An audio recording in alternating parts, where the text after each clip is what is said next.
Okay, hôm nay làm mock test đúng không? Yeah. Okay, well then let's get it started. My name is Guan and I'm your speaking examiner. Can you tell me your full name, please? My name is Võ Hồng Nhung, or you can call me Rosie. That's my English name. Okay, Rosie, in the first part of the test, I'd like to ask you a few questions about yourself. Let's talk about what do you do? Are you a student or do you work? Right now, I am still a student. I am a senior of University of Social Sciences in Humanities in Ho Chi Minh City, and my major is English Linguistics and Literature. Why did you choose this major? I think I really love languages in general. It can help me connect with like a lot of people, and I enjoy like exchange academic knowledge with them, or also social knowledge related to culture or just like their daily lives in general. So in general, I love languages, but I Mhm. can't really learn something like Chinese, Japanese, because those are very difficult to me. Thank So, you. Let's move on. Let's talk about candles. Have you ever purchased candles? not really. I have just received it as a gift only. Basically because I don't think that I would spend a lot of money just like buying that one to decorate my room or also like have a good atmosphere thanks to it. So I just had it as a gift. Do Vietnamese people like using candles? Not really. I think just some girls or women in general because they really enjoy the relaxing atmosphere that candles can bring, especially like candles which have a very good smell or good scent, something like that. And they usually buy those to make their room more relaxing.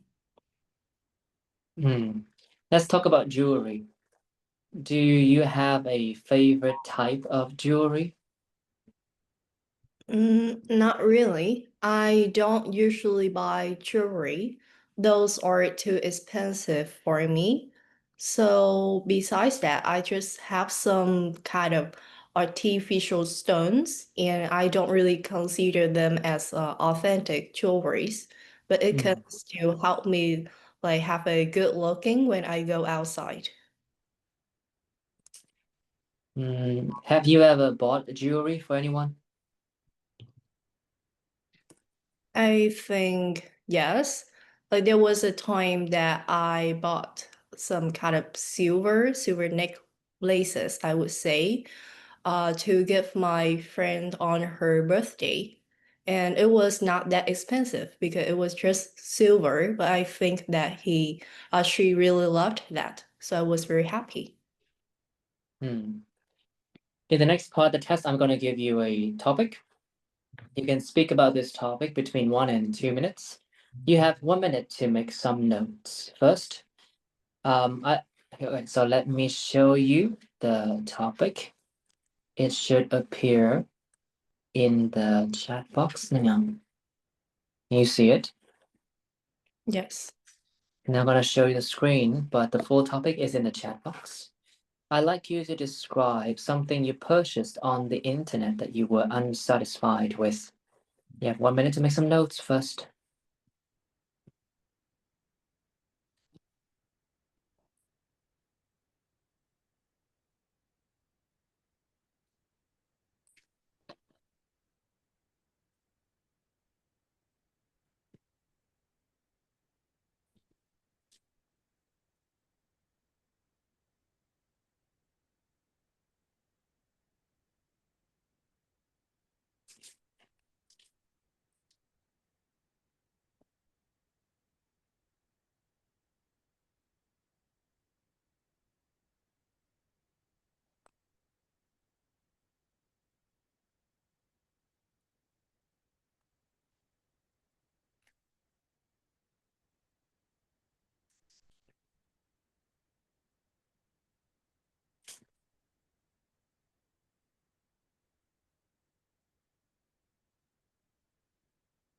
Okay. Remember, you can speak about this topic between 1 and 2 minutes. And don't worry if I stop you. You should start speaking now. Well, this topic immediately makes me think about the first time that I had shopping online to buy a dress, maybe about 2 years ago. So I was very inexperienced at that time. So that was the reason I got such a bad experience. I decided to buy a dress with flower patterns on it. I first saw it on Instagram actually. Like it was an authentic shop. However, it was like out of stock. So I need to look for that dress on other platforms or also on like in other shops.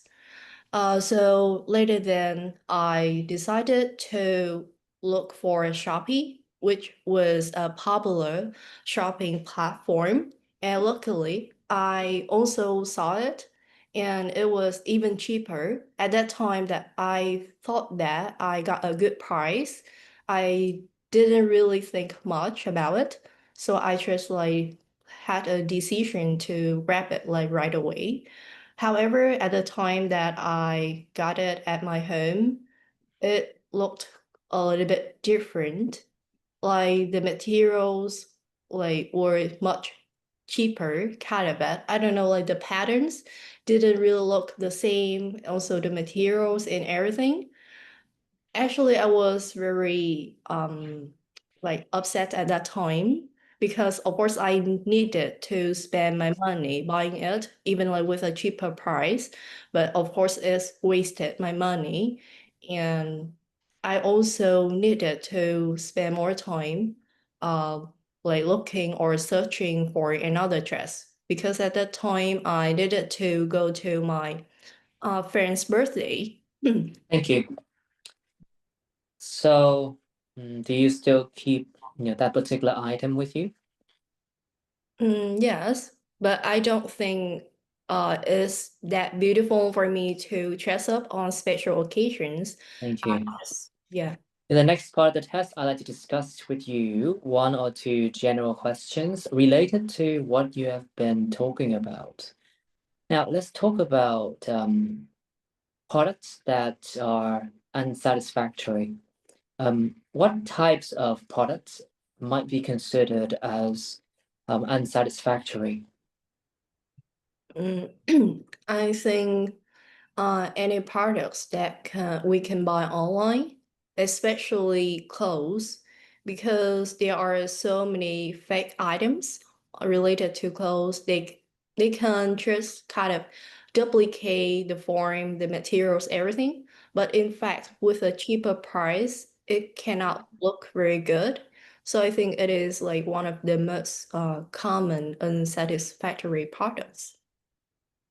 Well, then, what should people do when they are unsatisfied with their purchases?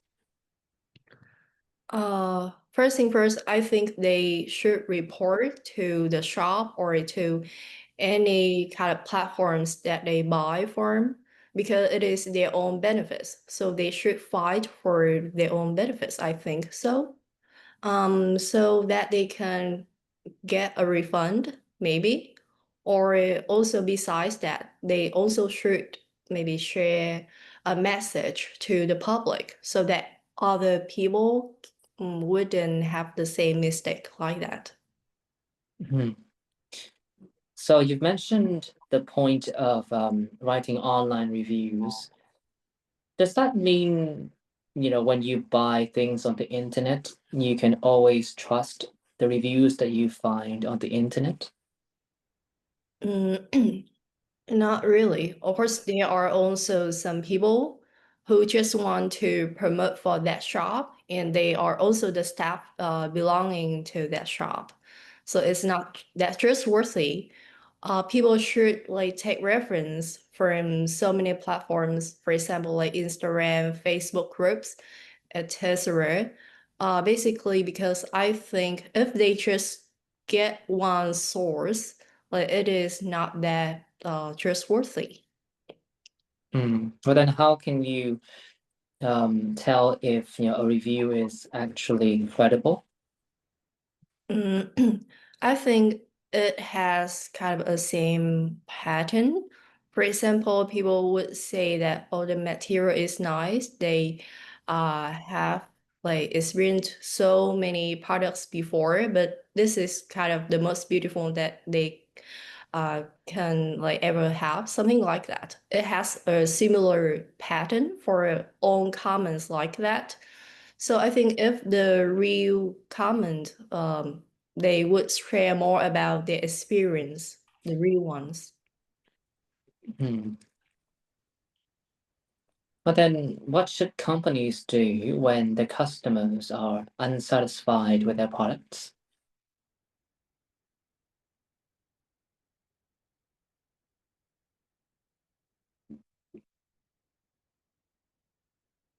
Hello, Nhung, can you hear me? You. But can you please repeat that? Okay, so what should companies do when their customers are unsatisfied with their products? I think they should have a suitable offer. So to do that, they should maybe have some questions to understand their customers first, like why it happened or what aspects did they feel unsatisfied about, so that they could like offer more appropriately, something like discounts or also like refunds. Well, then do you think that by refunding customers, they can sort of improve the situation? Mm, I think it can be. Maybe they still feel unsatisfied, but I think that is enough for the customer perspective because they just want to get their money back. But the companies want to improve their branding. Maybe they should improve the products and send it back to the customers again, and also like offer other discounts. Thank you. That's the end of the speaking test. Đây, cái phần note đây nhé. Mình xem trên này đã. Mình show màn hình.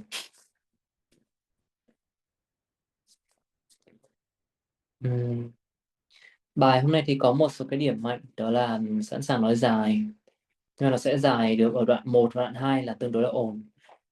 Có một số chỗ thì cũng không cần phải quá dài đến mức đấy, nhưng mà cái này thì thường là giám khảo họ sẽ tương đối là chủ động trong việc ngắt. Đấy. Nhưng mà với part 3 thì có một số đoạn đó là nó hơi ngắn nhé. Yeah. Thì lưu ý. Từ vựng và ngữ pháp thì nhìn chung là có độ rộng rồi, nhưng mà độ chính xác thì nó dao động giữa khoảng 70 đến 80% thôi. Ta vẫn sẽ mắc một số lỗi cơ bản, và đặc biệt là càng về sau ấy, là càng mất đi nhiều đặc điểm của phát âm. Thì đầu tiên này đó là cái phần phát one nó sẽ có những lỗi kiểu như là senior of, thì nó là I'm a senior in thì hay hơn. Yeah, senior in. By that one, nhưng rất là hay nói cái kiểu là one với cả those ấy. Nhưng sao thì trong một câu nói đấy mình đang không hiểu được one là cái gì ấy. Ví dụ như là hỏi là have you ever purchased candles chẳng hạn, thì là như thế nào, I've only received them as gifts. Thì I don't think that I have ever bought them. Đấy, thì ta phải có bối cảnh thì mới dùng được cái từ once với cả those này, và thường là dùng những cái từ này mà dùng không đúng ấy, thì nó lại càng khó hiểu. Và trong cái bài này thì gần như là tất cả những lần nào mà Nhung nói về cái one và those này đều rất là khó hiểu, nên là phải rất cẩn thận và phải sửa cái đấy nhá. Have it as a gift, tương tự như vậy là lúc ấy đang nói về candles đúng không, số nhiều là have it as a gift, để have them đúng không, as gifts, số nhiều thì hay hơn. Đấy, không, bên dưới là candles with a nice smell, by those too, thì đến đây không biết those là cái gì ấy. Đấy. Thì buy them chứ đúng không, hoặc là buy these products, hoặc là buy these candles. Chơi nhỉ, these hoặc là those thì đi cùng với người á, là như kiểu là those who do those who work hard, those who smell nice. Đấy, còn nếu mà nói về vật thì ngay gần đấy sẽ là buy these products, hoặc là buy candles like that, đúng không? Or products like that, items like that thì nó sẽ rõ hơn từ those. Các đoạn này về cái phần reference là mạch lạc không thì là không có nhá. Tiếp theo là cái ngoại hình đẹp vậy là good looking, thì good looking thường là tính từ hơn ấy, thì mình sẽ dùng cái từ khác như là a nice appearance, đúng không nhỉ? To make me look presentable. Đấy, a nice appearance hoặc là look presentable. To help me look presentable. To give me a good look. Đấy, give me a good look. Give me a good look. Quên.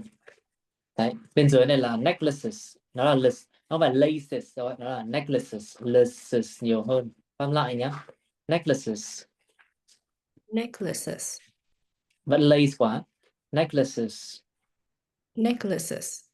Rồi, trong part 1 này thì cái nói theo nhịp á nó ổn hơn rất là nhiều. Đến part 3 bắt đầu sẽ hơi văng ra, như đoạn 1 là như vậy. Nhưng mà có cái đoạn là về one, về those là Nhung phải rất là cẩn thận, bởi vì thật sự lúc ấy nghe không hiểu gì luôn ấy, không biết nói về cái gì ấy. Yeah. Tiếp theo nhé, về part 2 ở đây, tức là bài này thì nói tương đối là ổn. Đấy, chỉ là thông thường ấy thì cái phần speaking như thế này, như kiểu phát âm của Nhung hiện tại nó đang gọi là nó hơi điệu một xíu.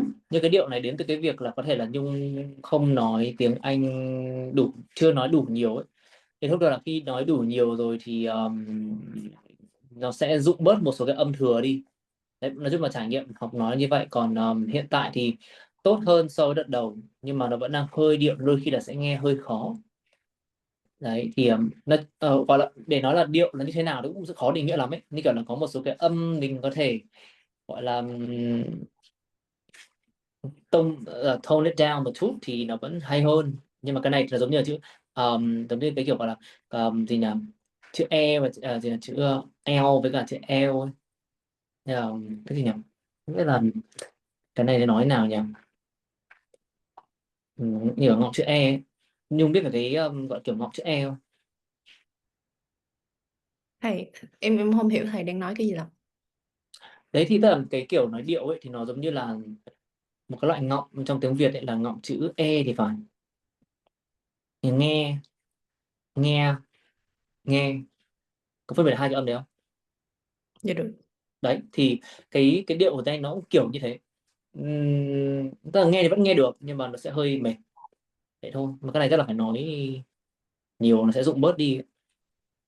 Yeah. Now the first time I had shopping online, cái này chắc là the first time I went online shopping, hoặc là the first time I went shopping on the internet, đúng không? Cái look for Shopee là đi tìm trên Shopee, còn cái mà em muốn nói đến là em tìm trên Shopee. So I had a look on Shopee, had a look at Shopee thì lại là nhìn vào, nó không hợp lý, thì là look on Shopee, hoặc là I searched on the Shopee instead. Okay không? Yeah. Yeah. Needed to spend money thì thông thường hợp lý là what I had to spend my money. Đấy thì needed nó sẽ nghe hơi lạ, had nghe tự nhiên hơn. Còn cái đoạn là didn't chắc ý em là did it đúng không? I did it hay didn't nhỉ? Có cái context gì gợi nhớ lại không thầy? Không, cái này chỉ có người nói mới nhớ thôi, chứ sao mà người nói lại nhớ được. Đoạn nguồn cuối thôi là như là mua để làm gì ấy, khả năng cao là sẽ là did it to, như là so kiểu ý là tôi mua cái món đồ món đồ đấy để làm gì đó, đúng không? So I bought this particular item to prepare for my night out with my family, tức là I did it to prepare for my night out with the family. Đấy, mà lúc đấy nghe thì rất là nghe giống didn't nhiều hơn đấy, tức là nó rõ hơn là did it. Yeah. Và phần này thì nó không có vấn đề mấy, nói chung là nó kế thừa rất là tốt của part 1 ấy. Chỉ là cái bài này nó và cái part 2 này nó không có quá là nhiều cái one cái those, là nghe rất dễ hiểu. Nào bây giờ phần part 3 này thì nhìn chung là đoạn đầu thì hơi hụt một xíu thôi, trừ điểm thì không trừ nhưng mà ấn tượng lại không không tốt lắm, bởi vì em nói là có nhiều thể loại ấy, nên chỉ nói một loại thôi em dừng luôn đấy. Nếu mà giám khảo là người dừng là một chuyện khác nhé. Đấy. Thì trong bài này thì chắc là nên nghĩ về hai loại sản phẩm. Một là cái sản phẩm um, nó kém chất lượng, đúng không? Và thứ hai là cái sản phẩm mà chất lượng cũng được nhưng mà giá nó quá cao. Đấy, rồi là hoặc là em thể nói về những cái loại sản phẩm như kiểu là quần áo thời trang này, bởi vì là có thể nhìn hình một kiểu và lên người mặc một kiểu chẳng hạn, nó quá to, nó quá nhỏ, màu nó không sáng, rồi là mặc thì nó hơi không vừa cỡ. Đấy, toàn lấy ví dụ ra nhé. Ở đấy thì em lấy được ví dụ rồi. Chỉ mỗi giờ là nói một cái thôi. Thế em mở bài bằng một câu là rất nhiều cái, em cũng lại nói một cái. Tiếp theo đây cái phần triển khai là duplicate the form. Cái duplicate này nó là có hợp lý hơn, nó phải là imitate the form, là copy the form thôi, đúng không? Copy là ok, là copy là hay nhất rồi. Essentially, they just copy the design and use lower quality material to make the clothes.